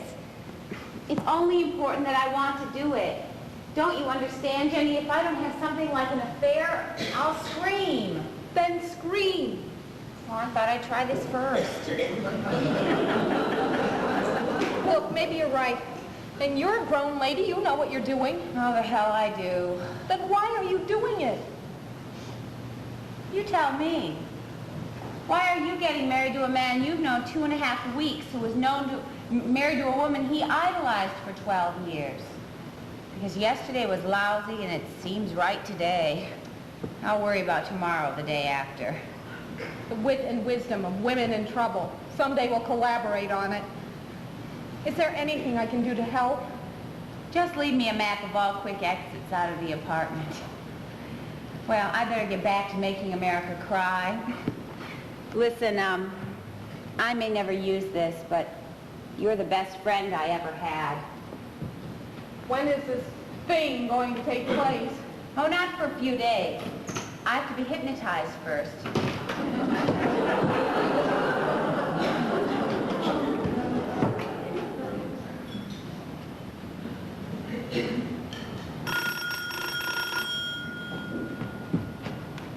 Hello. Well, hello, my angel. I thought you were taking your bath. Oh, you are? No, I do not want to hear you blow bubbles. No, I don't want to hear your rubber duck. You're down to 3 years old, George, and sinking fast. That must be Leo at the door. Look, I'll see you at dinner. Well, I'm having spaghetti and you're having baby food. Bye. Hello, Jenny. Leo, come on in. No, I had a great time at dinner the other night. Marilyn is a very sweet girl. Thank you. We'll have to have you out to the house once you two get settled. I'd love it. Would you like some coffee and stale cookies? I'm trying to clean out the kitchen. A few minutes. That's all I'm saying. I just wanted to state my case and leave. Oh, that sounds serious. All right, please sit. Look, this is none of my business, you know. I have no business coming up here. I think loving your brother is very much your business. Oh, I'm glad you feel that way, because I do. The reason I wanted to talk to you, Jenny, excuse me, the reason I came up here today, and if I'm out of line, just tell me. The foundation for my thoughts, the structure for my desire to delineate the hell am I saying? The structure to delineate? What the hell is that? You think George and I are going too fast? Exactly. Thank you. Christ, I thought that sentence would take me right into middle age. 2 weeks is very fast. Look, in some circles it's grease lightning, but be that as it may, and I hasten to add that I've never used expressions like be that as it may, or I hasten to add, but I'm having trouble here. This is very delicate territory, and we're dealing with somebody I care very much about. Listen, Leo, I told George I'd wait as long as he wanted. 2 weeks, 2 months. It doesn't matter to me, but he said no, it's got to be Monday the 23rd, it's all arranged. What is it you're afraid will happen, Leo? I don't know. I'm not sure. Look, I did some work for an insurance company once, and they published these statistics. It was in every national magazine. The greatest loss that can happen to a man or a woman in terms of emotional impact to the survivor is the death of a spouse. Loss of a parent, a child, a job, a house, no other catastrophe is deemed as devastating as the loss of a husband or wife. Given time, thank God, and the laws of nature, most people work through it. But it needs the time. And I wouldn't want you and George to be hurt because that time was denied to him, to both of you. I see. Have you talked to George about this? I can't always read George's mind. He keeps so much bottled up. Or maybe he pours it all out when he's alone at the typewriter. I don't know. Can I ask you a question? What? What was it like when Barbara died? Oh, Jenny, I don't think you want to go through that. No, I don't. But I think you've just made it clear to me how important it is that I do. Tell me, Leo. All right? They were close. Very close. I mean, as close as any couple I've ever seen. After 10 years, they still held hands in a restaurant. I'm married 11 years, I don't pass the salt to my wife. When George first found out how ill Barbara was, he just refused to accept it. I mean, he knew it was serious, but there was just no way she was not going to beat it. He just couldn't conceive of it. And Barbara never let on to a soul that anything was wrong. Her best friend at the funeral says to George, I just didn't know. She was beautiful. I mean, she was beautiful in every way. Those last few months, you could see she was starting to slip. George would go out to dinner, to a party, and leave early, trying not to let on that anything was wrong, especially not letting on to themselves. One morning, finally, he calls me from the hospital. He says very quietly and simply, she's gone, Leo. And I'm surprised. I mean, because I thought when it was finally over, George would go to pieces. I mean, I expected a full crack-up. And it worries me that he seems so held together. But I stay in touch with him. I see him all the time. We do things. I talk to him on the phone at least once a day. All of a sudden, I don't hear from him for about 5 days. He doesn't answer the phone. I call the building. They say they haven't seen him go in or out. I get plenty scared. So I go over there. They let me in with a pass key. And I find him sitting in front of the television set in the bedroom with the picture on and no sound. He's wearing filthy pajamas, drenched in perspiration. He must have dropped 8 or 9 pounds. There's a carton of milk on the floor next to him that had gone sour. And I say to him, hey, George, why don't you answer your phone? Are you all right? And he says, fine, Leo, I'm fine. And he reaches out, touches my hand, and for the first time in a year and a half, the real tears started flowing. I mean, he cried for hours. Through that whole night, I still couldn't get him to eat. Next morning, I got a doctor to come over. He checks him into Mount Sinai. He's there for about 10 days. He was in terrible shape. His biggest fear was that I was going to have him committed someplace. Finally, when he gets out, he stays with me for about a week. I couldn't even get him to take a walk. One day, I get him to walk down to the corner, and he never let go of my arm for a second. He had this fear, this panic that he wasn't going to make it back into the house. We start across the street, and he says, no, Leo, it's too far. Take me back. Then finally, he goes into therapy a couple weeks later. A really good doctor. And he goes for about 4 weeks, and he quits. He's not going back. He won't say why. So I call the doctor. He says that George is making a very determined effort not to get better. Because to get better means he's ready to let go of Barbara. And there was no way he was going to let that happen.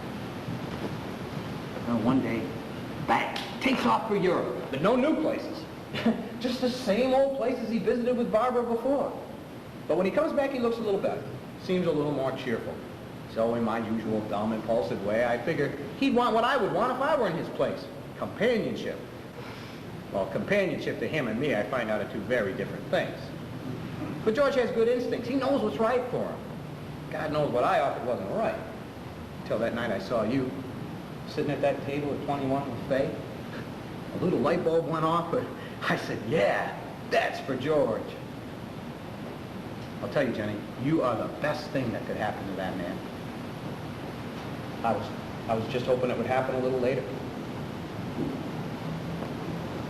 I'm sorry. You know, no matter how I try to say all this, it just doesn't seem to come out right.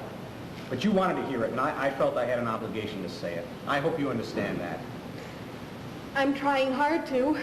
In other words, I think the smart thing to do is to wait. To get over one thing before you start something new. Is it unfair of me to say that? Maybe it was just your timing that was wrong. It was the most detailed, descriptive, harrowing story that any woman who's just about to get married ever heard. I'm sorry. The bluntness comes from almost 20 years in the newspaper business. Jesus, God, what a thing to hear. Look, I know you're concerned about your brother, but you might have shown a little consideration for your future sister-in-law. Jenny, please. I'm sorry. Forgive me. But just let me get angry for a second because I think I deserve it. Look, I came here to talk. I didn't come here to fight.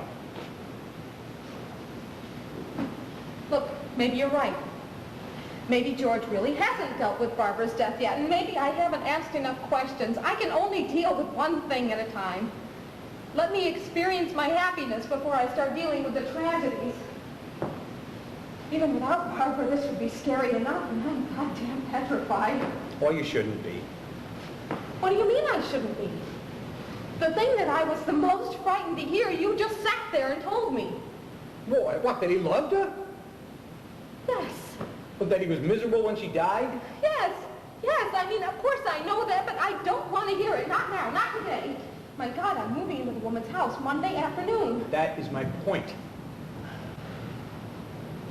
I told George I would wait as long as he wanted, but he is the one who set the date, and if that is not the sign of a man who wants to get healthy quickly, I don't know what is. Who picked me out as the stable one, Leo? I just came from 5 years of analysis and a busted marriage. When George came into my life, I felt so lucky, like he was going to make everything better. And now I am so damn nervous this whole thing is going to fall apart. I just feel like it's hanging by a string, and there's this sharp pair of scissors snapping away. Jenny, I swear to God, the only reason I brought all this up is because I feel so responsible. I'm the one who made this match. Let me put your mind at rest. There are higher powers than matchmakers. Look, Leo, I promise you this. Even if what we're doing is wrong, I'll make it right. Okay. I'll buy that. I'll see you Monday, kid. Look, Leo, do me a favor. Don't tell George what we talked about. Let us get to that ourselves. Look, I'm not even speaking to George. I can't understand why I waited this long.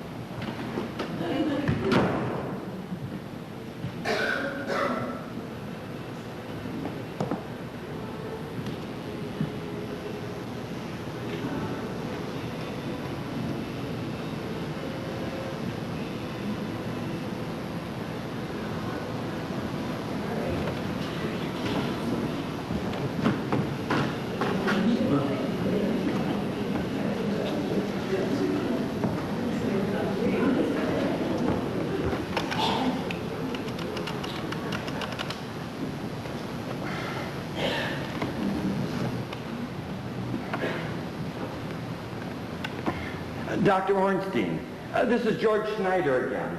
I don't think I can wait any longer for you to get out of your session.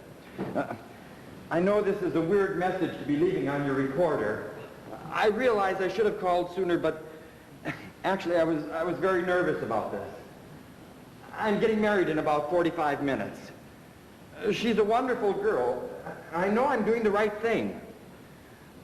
If you need to get a hold of me, I'll be at 273-4681, extension 1174, Judge Ira Markowitz's chambers, just in case you have something of the utmost importance to tell me. Goodbye.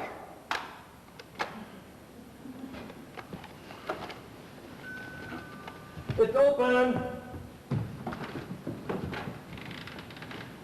I've been waiting downstairs 15 minutes already. I've watered my carnation 3 times. Are we getting married today or not? I cut myself shaving. I can't stop bleeding. Was there royalty in our family? Yeah, King Irving from White Plains. But would you come on? This cab is going to cost you more than the honeymoon. I slept 12 minutes last night and woke up twice during the 12 minutes. Let's go, George. The judge has a lot of murderers to convict today. Who is she, Leo? I'm marrying a girl, I don't know who she is. Don't start with me. Don't you give me trouble. You drove me and all your friends half nuts, and now suddenly you want information? I can't breathe. Why do I pick a day like this not to be able to breathe? What am I going to do, Leo? I'll buy you a balloon. You can suck on it. Listen, I gotta know. Are you calling this off? Because if you are, I can still catch your workout at the gym. Look, how about a little damn compassion? I can't even get my ex-analyst on the phone. A lot they care. $50 an hour, and all they do is protect you from doing something neurotic in their office. Look, if you're too busy, then go. Just go. Take the cab. I don't want you at my wedding anyway. You'll just stand there and make funny faces. You do it all the time. I did it at my wedding, never at yours. What is that? What is that, a forest fire? Here, hold it, hold it. You never told me what you and Jenny talked about. She wasn't home. She told me I was very lucky to have such a concerned brother. Oh, yeah? You know what she told me? She told me I'm the one she really wants. She's marrying you to make me jealous. Now let's go. If you're late, this judge finds you. You were right, Leo. It's all too soon. I should have waited. 11, 11:30, 10 o'clock is too soon. Come on, George, let's go. I didn't have any breakfast. I'll buy you an Egg McMuffin at McDonald's.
Please. Faye, it's okay. It's me, Leo. Leo who? Faye, come on. Listen, I don't have time to play espionage now. I can't meet you today. I got to get back out to the airport. George forgot the airline tickets and his traveler's checks. The limo had a flat on the Long Island Expressway, and Jenny's got the heaves. Can we do it tomorrow? No, tomorrow's no good. Sydney and I are going to the marriage counselor. What time do you get through? I'm going there so I don't have to come here. Okay, look, cool it. Let's not get on track before the train gets started, all right? No, Leo, please. Let's just forget it. I can't go through with this. Look, why? I was seen by 2 little girls in the elevator. Oh, Faye, for Christ's sake, will you stop treating this like it's a Watergate break-in? You think we're the only ones doing this? What do you think they have lunch hours for? Look, I can't, no. There are 2 people about to leave on their honeymoon that aren't even speaking to each other. I gotta get back out to the airport. I'll call you later. No, Leo! No, I am hungry for you. I am hot, steaming, roasting, burning with desire. Goodbye. No, Leo! No. Leo! Leo! This is definitely my last affair.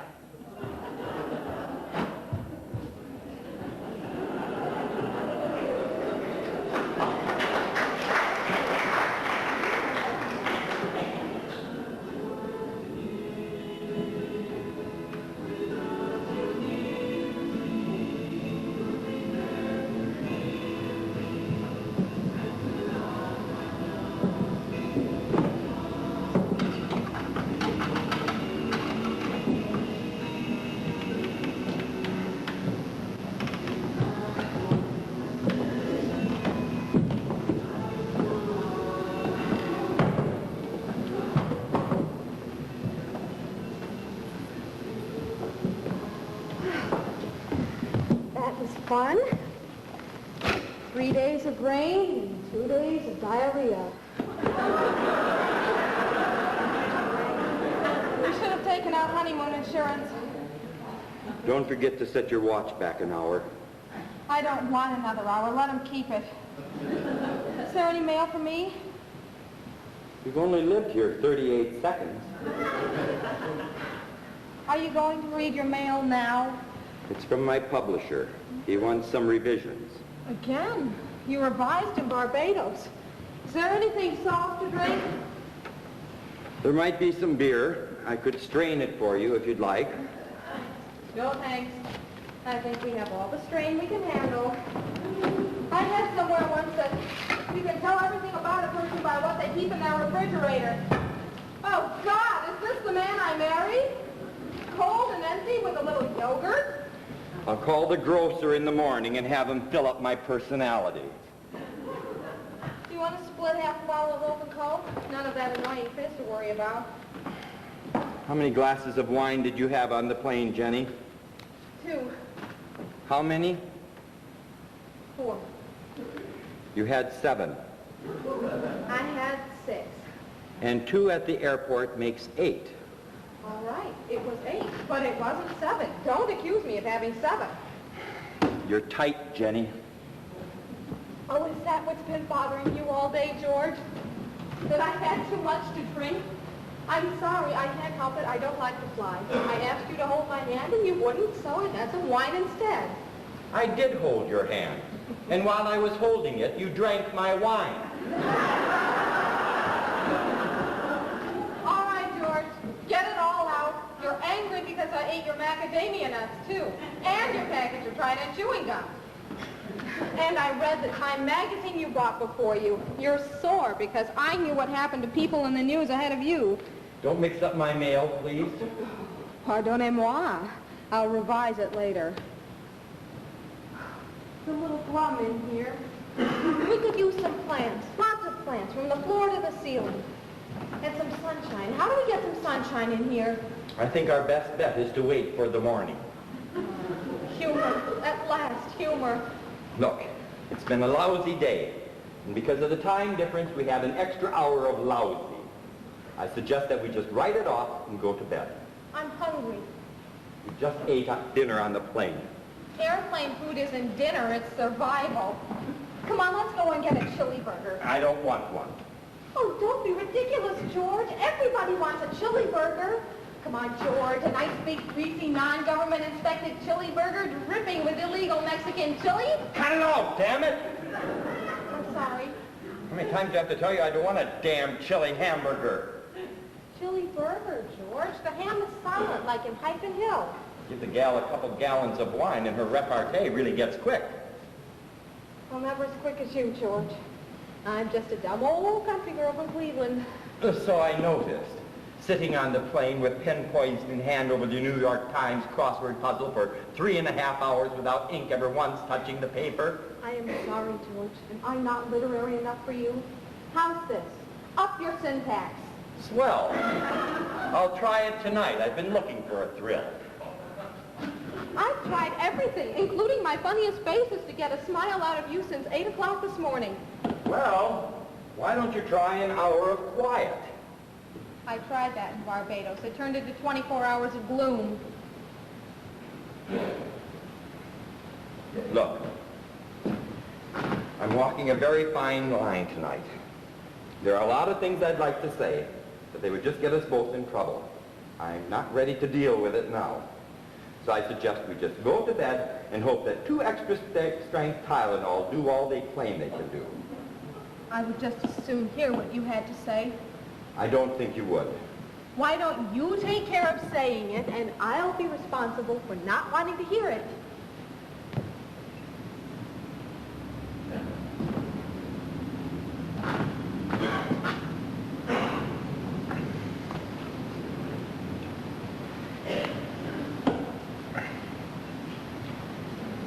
As honeymoons go, I don't think you got much of a break. Really? I'm sorry you feel that way. I had an intermittently wonderful time. Well, I don't know what you've experienced in the past. I'm not a honeymoon expert. But personally, I found myself extremely boring. 2 days out of 7 isn't much of a complaint, which I never did. And I think for the sake of this conversation, we should limit ourselves to present honeymoons. Why? Because that's where we're living. You can't get to the present, Jenny, without going through the past. Jesus, George, is that what you were doing in Barbados? Comparing honeymoons? Jenny, why don't you ever ask me questions? Why do you treat our life as though there never was a day that happened before we met? I'm not overly curious, George. If there is something you want to tell me, then tell me. But Christ, does it have to be on our first night in this house? Jeez. I didn't think that perfectly calm exterior was ever going to crack. Thank God for a little antagonism. Antagonism, hell, that was pure fear. We haven't even started this conversation, and I'm scared to death. Why?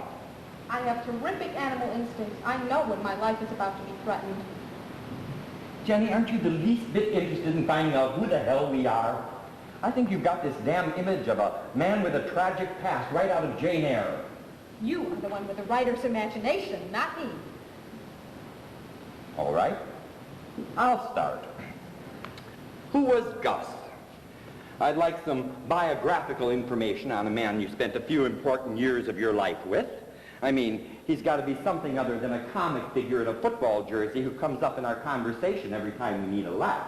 I never thought of him as comic. Oh, really? Well, anyone that's described as pulling the wine cork out of a bottle with his teeth didn't seem like heavyweight material to me. I wish to hell I knew what you were trying to get at.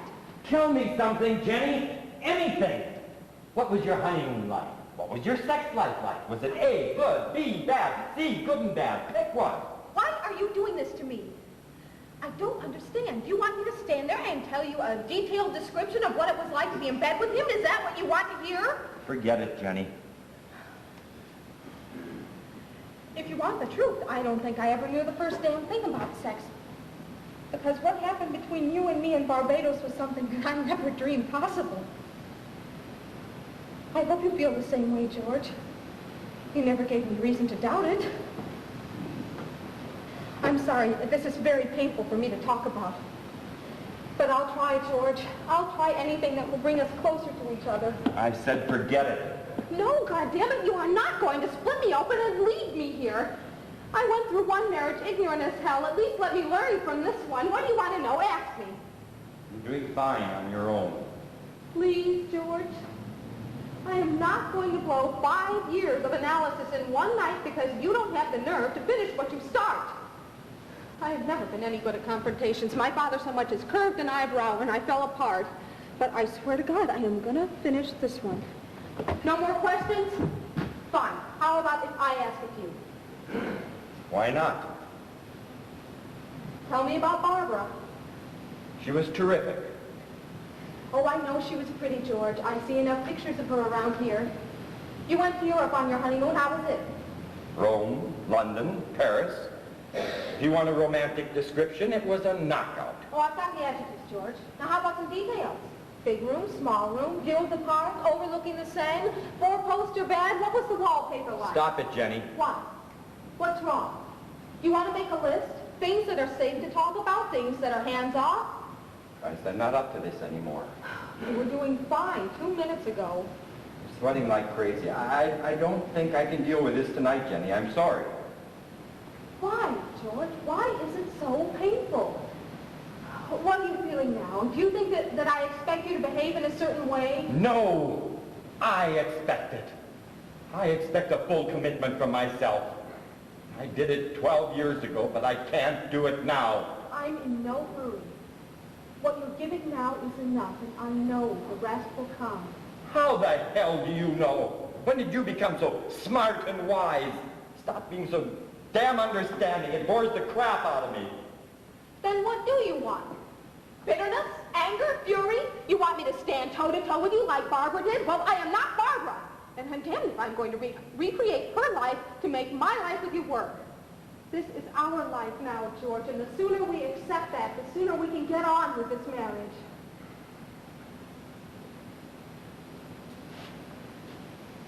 No.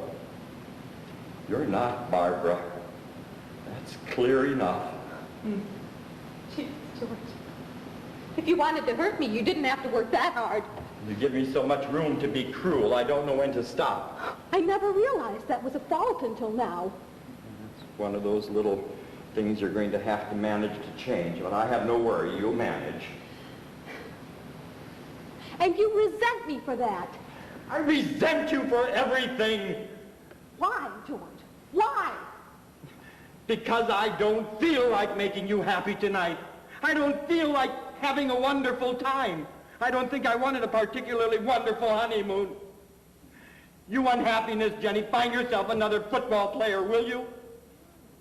I resent everything you want out of a marriage that I've already had, for making me dig so deep inside to give it to you again.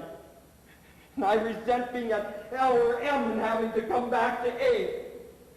And most of all, I resent not being able to say in front of you that I miss Barbara so very much. Oh, Christ, Jenny, I'm sorry. I think I need some outside assistance. What do you want to do? I don't know. I don't want to make promises I can't keep. Whatever you want.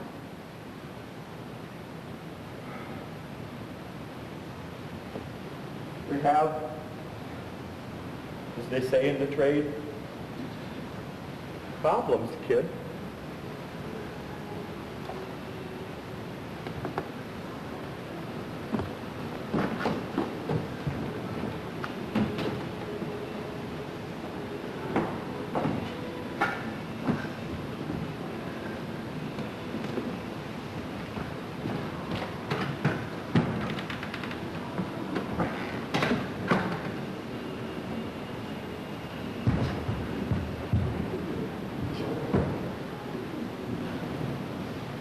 I'm sorry. Forget it.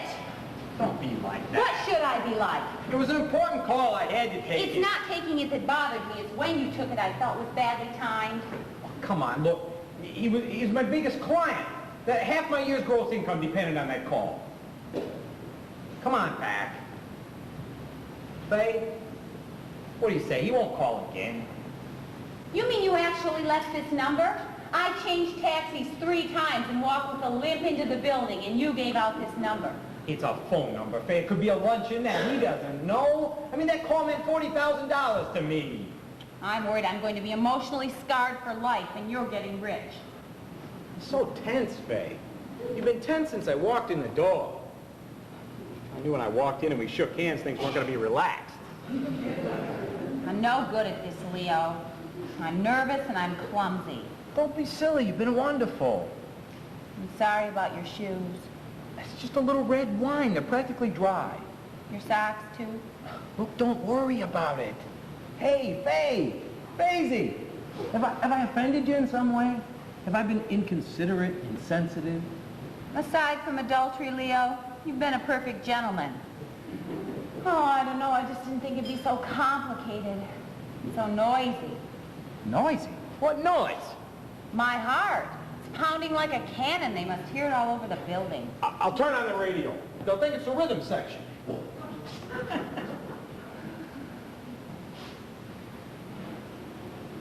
Would you like to dance? Are you serious? Absolutely. Now, you think it's corny, right? Well, I happen to be a very corny guy. Come on, dance with me. With red wine in your shoes, you'll squeak. Come on. Leo. Flamingo, like a flame in the sky, flying over the island to my lover nearby. Give me that. Flamingo, in your tropical hue. You're crazy, Leo. Words of passion and romance. You're embarrassing me. And my love for you. One dip. Give me one old-fashioned dip. Let me up, Leo. I'm in no mood to be dipped. Jesus, you're pretty. I'm not. Don't tell me you're not. I'm telling you you're pretty. All right, I'm pretty. I don't want to argue. You're pretty, sweet, you got the softest face.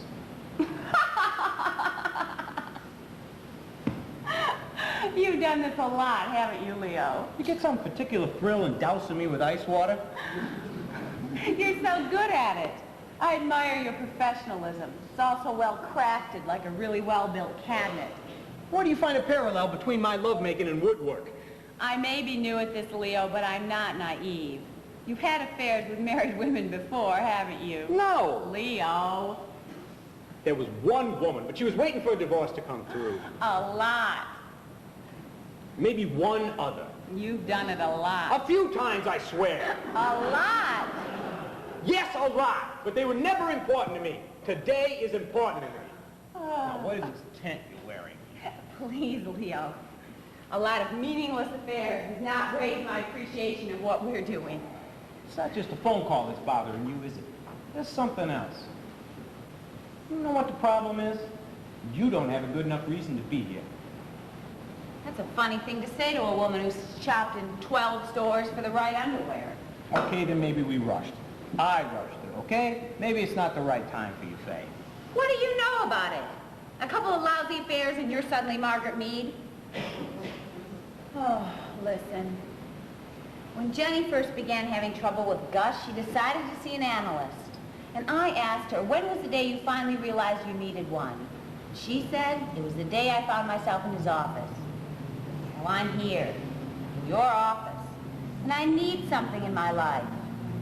I've already tried transcendental meditation, health foods, and jogging. And I'm now serenely, tranquilly, and more robustly unhappy than I've ever been before. So don't tell me this isn't the right time, Sidney. Leo. Leo. Faye, listen to me. You know what? You are so much more interesting looking than you were 12 years ago. You got so damn much character in your face. Why does that not overjoy me? Oh, why is life going by so fast, Leo? First I was pretty. Now I'm interesting looking with character. Soon I'll be handsome, followed by stately, and finally, worst of all, remarkable for her age. Gloomy? You are taking a gloomy perspective here, Faye. Gloom is the enemy of a good time. You were right before, Leo. I don't have a good enough reason to be here. Because what I want, can't have. I want what Jenny has. The excitement of being in love again. So much smarter now. I can handle everything so much better. Oh, I'm so jealous of her I could scream. I did for her what I wish I could have done for myself. And in return, I got her apartment to do exactly what I swore when I was young and pretty I would never end up doing when I became interesting looking with character. You are a very confused person, Faye. I've noticed that. I think you better leave first, Leo. I have to stay for a while and practice my limp. I was always crazy about you, Faisy. You know, I never stopped thinking about you all through the years. I used to skim through the trades to see if you were working or not. Then why didn't you ever try to get in touch with me? I heard you were happily married. I heard you were, too. Go trust people. I never told you this, but my mother didn't like you. I never met her. I know, but I used to tell her about you. She said, I know his type. He's the kind that needs lots of women. Well, I could call her now and say, you were right, Mom. But how do I explain how I found out? I wonder what would have happened if you and I had gotten married. I would hope a hell of a lot more than happened here today. What's your opinion? I think we'd have turned out swell. You don't really believe that, do you? No, Then why did you say it? because I thought it would make you happy. Oh, you're awful. Why? Because I want to please you? I mean, are we better off deluding ourselves that ours would have been one of the great love affairs in Midtown Manhattan? I know what it is. You know what it is. Why do we have to call it something we both know it isn't? Because a woman needs delusion.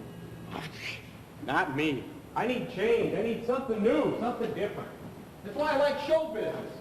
You know, there's another opening every 3 weeks. Listen, I can't be monogamous, Faye. What can I do, take shots for it? In our society, I'm branded a social criminal. I can't be faithful to my wife, and I can't stand the guilt that comes from playing around. So I compromise.